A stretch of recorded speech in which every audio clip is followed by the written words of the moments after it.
Shubman Gill alongside me. Shubman, a massive part of that win was your opening partnership with your captain. How did that feel and what were you talking about? Felt amazing. You know, for the most time I was just sitting back and enjoy Rohit Bhai's batting. But I think we kept talking to each other and the partnership was very important for us. And we kept talking. You know, Rohit Bhai told me it doesn't matter how many balls you are behind, just keep looking at the scoreboard. You have to play till the end. How nice is it? I mean, I know you had an under-19 ICC event, you now got the T20, now this one. How nice is it for you to be part of the senior team and winning trophies still? Definitely very satisfying. You know, we missed out on the last one that we played in 23 and a surreal feeling to be able to win this one, starting with the ODI series in England, winning 8 ODIs back-to-back. Amazing feeling. We're just trying to get Virat coming alongside. Can you come in with Shubman, Virat, please? What does this mean to you? I mean, a special young man and one of the greatest we've ever seen.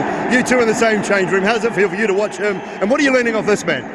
Well, it's been amazing. Firstly, we wanted to bounce back after a tough Australia tour, wanted to win a big tournament, and we ended up doing that. So it's an amazing feeling, lovely playing with a bunch of such amazing youngsters, so much talent in the change room, and you know they're taking Indian cricket forward in the right direction, and we're only happy to help, share our experience and try to make an impact whenever we get a chance. But yeah, these guys are stepping up in a massive way, and that's why we are such a strong team. How much of an impact is he making?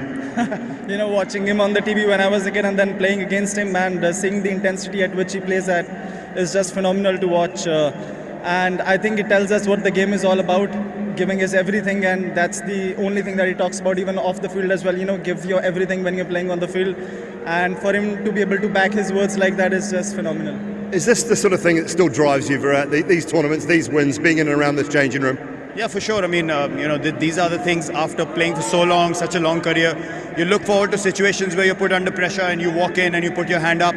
And I think to win titles, which has kind of been missing in the past, the whole team has to step up in different games. And if you see this tournament over a course of 5 matches, everyone has put their hand up somewhere or the other. And that's why we ended up winning this tournament. And people have made such impactful knocks, such impactful spells. And it's only a collective effort that can win you a title. And I'm just so happy that we were able to play as a unit, just really enjoy ourselves. We've had such an amazing time as a team here, in practice sessions, off the field, on the field. It's been, honestly, an amazing, amazing tournament for us. We know you've got more in you, but when that time does come, you're leaving it in some pretty capable hands. Oh, for sure. I mean, you know, as Shubman said, I try to speak to these guys as much as possible, try to share my experience, how I've been able to play for so long, try to step in wherever I can to help improve their games. And yeah, it's only, as they rightly say, when you leave, you want to